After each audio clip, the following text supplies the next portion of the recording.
wabarakatuh. Waalaikumsalam warahmatullahi wabarakatuh. Saya dari kelompok 8 akan menjelaskan bab 13 tentang hukum pengelolaan wilayah pesisir dan pulau-pulau kecil dalam mata kuliah hukum administrasi negara. Anggotanya di sini ada saya sendiri, Cynthia Mona Pratama dan Adilan Sari. Nah, untuk kesempatan kali ini, dalam bab ini kita akan membahas tentang peraturan hukum pengelolaan wilayah pesisir nasional dan kebijakan daerah dan Undang-Undang Nomor 27 Tahun 2007. Ada pokok-pokok pikiran Undang-Undang Nomor 27 Tahun 2007 dan ada lingkup pengaturan dan yang terakhir ada objek pengaturan. Dilanjut untuk materi pertama akan disampaikan oleh presenter pertama Adila. Pengaturan hukum pengelolaan Undang-Undang Nomor 27 Tahun 2007 tentang pengelolaan wilayah pesisir dan pulau-pulau kecil. Upaya untuk mereformasi pengaturan hukum dengan maksud untuk mewujudkan suatu undang-undang mengenai pengelolaan wilayah pesisir di Indonesia telah mulai dicadangkan sejak akhir tahun 2000. Hal ini ditandai dengan dibentuknya panitia penyusunan naskah akademis dan rancangan undang-undang pengelolaan wilayah pesisir. Tujuan penyusunan undang-undang: 1. Menyiapkan peraturan setingkat undang-undang mengenai pengelolaan wilayah pesisir dan pulau-pulau kecil, khususnya yang menyangkut perencanaan, pemanfaatan, hak dan akses masyarakat, penanganan konflik, konservasi, mitigasi bencana, reklamasi pantai dan rehabilitasi kerusakan di pesisir, dan penjabaran konvensi-konvensi internasional terkait. Kedua, memberikan kepastian dan perlindungan hukum dan memperbaiki tingkat kemampuan masyarakat pesisir dan pulau-pulau kecil melalui pembentukan peraturan yang dapat menjamin akses dan hak-hak masyarakat pesisir serta masyarakat yang berkepentingan lain termasuk pihak pengusaha. Pokok pikiran Undang-Undang Nomor 7 Tahun 2007. 2. Pokok pikiran Undang-Undang Nomor 27 Tahun 2007 tentang pengelolaan wilayah pesisir dan pulau-pulau kecil. Dan satu daripada ini terdapat kecenderungan bahwa wilayah pesisir yang rentan tersebut mengalami kerusakan akibat dari aktivitas manusia dalam memanfaatkan sumber dayanya atau bencana alam. Selain itu, akumulasi dari berbagai kegiatan eksploitasi yang bersifat finansial atau sektoral di wilayah pesisir atau dampak kegiatan lain di hulu wilayah pesisir yang didukung perundangan yang ada sering menimbulkan kerusakan sumber daya pesisir. Peraturan perundangan yang ada lebih berorientasi pada eksploitasi sumber daya pesisir dapat memperhatikan kelestarian sumber daya. Selanjutnya akan disampaikan oleh presenter kedua yaitu Bisanya.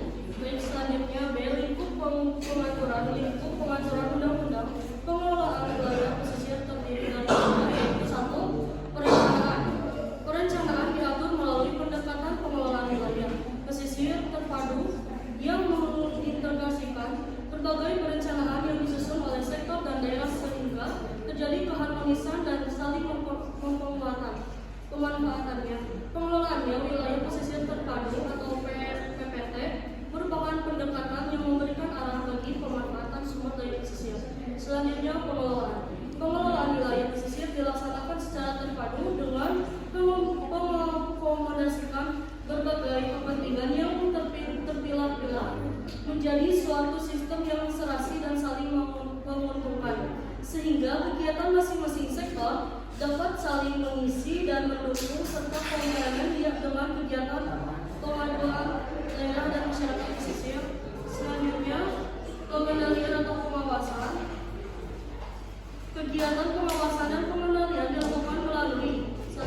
Pemantauan dan pengawasan dilakukan untuk mengetahui kenyataan apakah terdapat penyimpangan pelaksanaan dari rencana strategis, rencana meningkatkan rencana pengelolaan serta bagaimana implikasi penyimpangan tersebut terhadap perubahan kualitas ekosistem pesisir.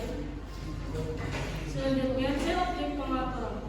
1. Bagaimana pihak yang terkait pengelola wilayah pesisir yang rentan tersebut untuk kepentingan ekonomi secara lestari. 2. Bagaimana menyeimbangkan pemanfaatan sumber daya pesisir dengan kebutuhan kompensasi.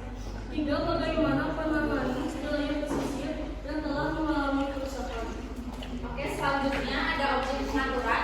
Secara umum, objek pengaturan difokuskan pada 5 aspek. Yang pertama ada ketentuan umum. Tentunya ketentuan umum untuk pengelolaan wilayah pesisir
pengadilan. Dan selanjutnya ada penyidikan. Tentunya di penyidikan ini selain pejabat penyidik Kepolisian Negara Republik Indonesia, pejabat penyidik Tentara Nasional Indonesia, Angkatan Laut, dan pejabat pegawai negeri sipil, tentunya yang lingkup tugas dan bertanggung jawab di bidang pengelolaan wilayah pesisir diberi wewenang khusus sebagai penyidik sebagaimana dimaksud dalam kitab Undang-Undang Hukum Acara Pidana yang berlaku.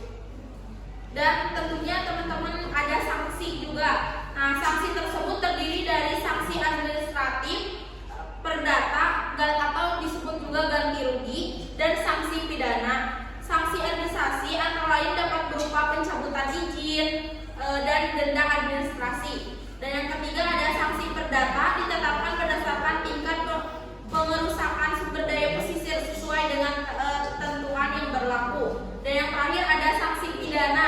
Nah, untuk sanksi pidana berupa pidana penjara dan pidana denda, ditetapkan berdasarkan tindak pidana yang dilakukan antara lain melakukan kegiatan pemanfaatan dan perusahaan tanpa izin dan melakukan kegiatan wilayah pesisir yang menimbulkan pencemaran dan kerusakan. Jadi untuk sanksi yang sangat berat itu biasanya ditetapkan untuk yang ilegal seperti itu. Nah, untuk daftar pustaka materi hari ini tentunya dalam buku pembelajaran hukum administrasi negara.